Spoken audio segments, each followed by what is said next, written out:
তো আজকে গেছিলাম মাসির বাড়ি জোড়া কালী মায়ের পুজোয়। তো গিয়েই মা তো মালা গাঁথতে বসে গেছে, আর এদিকে মামিরাও সবাই মিলে মালা করছে।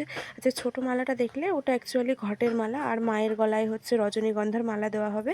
আর এখন দেখো সবাই দুব্ব পাচ্ছে, আর এখানে মাকে তো বসিয়ে রেখেছে মায়ের জায়গায়, এখনও সাজানো হয়নি কিচ্ছু। আর এদিকে দেখো সব বাচ্চা কাচ্চা সবাই মিলে টেবিলের সেই পায়া লাগাচ্ছে। যাই হোক, আমিও একটু হেল্প করে দিলাম। তো এখন দেখো ফাইনালি চেয়ার টেবিল সাজানো কমপ্লিট, আর আমি এতক্ষণ এখানেই ছিলাম। এবার মার ওখানে যাব, ওখানটায় যাওয়া যাক চলো। তো গিয়ে দেখি মায়ের সাজগোজটা পুরোপুরি কমপ্লিট, শুধু এবার পুজোর জন্য অপেক্ষা।